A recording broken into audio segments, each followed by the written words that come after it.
Hey guys, welcome to news डिको daily defence updates. और आज बहुत सारे इंटरेस्टिंग अपडेट्स निकल के आ रहे हैं मेक इन इंडिया को लेके। तो पहला अपडेट है इंडिजिनस STT-40 बेसिक ट्रेनर्स को लेके। तो कल CCS का मीटिंग हुआ था जिसको प्राइम मिनिस्टर मोदी के द्वारा हेल्ड किया जाता है और उस मीटिंग में 70 के नंबर में STT-40 बेसिक ट्रेनर्स का ऑर्डर क्लियर कर दिया गया है इंडियन एयरफोर्स के लिए। और इस डील का कीमत है 6,800 करोड़ रुपए और ये 70 एयरक्राफ्ट HAL यानी कि हिंदुस्तान एरोनॉटिक्स लिमिटेड के द्वारा 6 साल के पीरियड में डिलीवर किए जाएंगे। अगर बात करें STT-40 के बारे में तो ये बेसिक ट्रेनर्स है, लेकिन इनका भी एक काफी क्रिटिकल रोल होता है नए पायलट्स को या फिर बिगिनर्स को ट्रेन करने के लिए। और आज के समय इन एयरक्राफ्ट्स का शॉर्टेज है इंडियन एयरफोर्स में, तो ये भी काफी इंपॉर्टेंट डील है। और इसके अलावा पास में इंडियन एयरफोर्स ने पायलटस PC-7 को इंपोर्ट किया था स्विट्जरलैंड से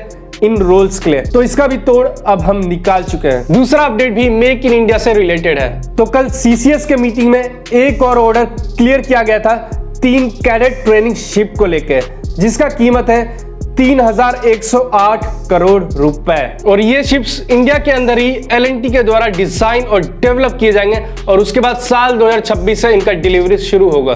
अगर इन शिप्स का बात करें तो इनको यूज किया जाएगा ऑफिसर कैडेट्स को ट्रेन करने के लिए, साथ ही फ्रेंडली कंट्रीज के कैडेट्स को भी ट्रेन करने के लिए।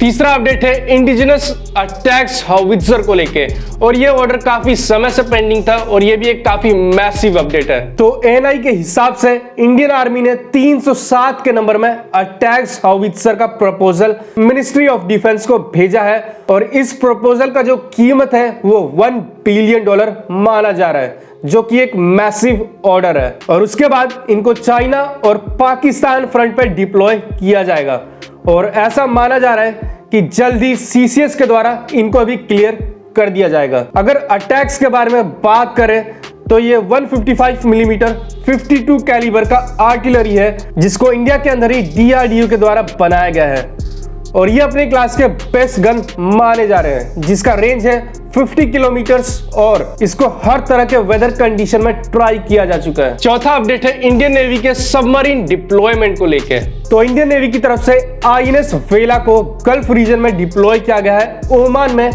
इंडियन ओशियन रीजन का सिक्योरिटी इनहांस करने के लिए। अगर बात करें INS वेला के बारे में तो ये इंडियन नेवी का काफी नया सबमरीन है जो कि कलवरी क्लास का सबमरीन है और इसको इंडिया में ही टेक्नोलॉजी ट्रांसफर के तहत बनाया गया है। और इसके अलावा पिछले हफ्ते इंडियन नेवी की तरफ से एक और सबमरीन को इंडोनेशिया भेजा गया था जो कि इंडोनेशिया के कैपिटल यानी कि जकार्ता में डॉक किया गया था। तो धीरे धीरे इंडियन नेवी अपना मसल फ्लेक्स करना स्टार्ट कर चुकी है और जब इंडियन नेवी के दोनों एयरक्राफ्ट कैरियर यानी कि INS विक्रमादित्य और INS विक्रांत भी ऑपरेशनलाइज हो जाएंगे तो इस टाइप के जो एक्टिविटीज है वो और भी ज्यादा आपको दिखाई देने वाले हैं। और पांचवा बड़ा अपडेट है G20 में हो रहा है पॉलिटिक्स को लेके। तो जैसा कि आपको पता है कि इस बार G20 का हेड इंडिया है और G20 एक काफी इंपॉर्टेंट ग्रुप है जो कि ग्लोबल GDP का 90% तक कंट्रीब्यूट करता है और इंडिया का जो जियोपॉलिटिकल इंपॉर्टेंस है वो भी ऑल टाइम हाई पे है। और वर्ल्ड के जितने भी बड़े लीडर्स हैं वो आज के समय इंडिया में मौजूद हैं, जैसे कि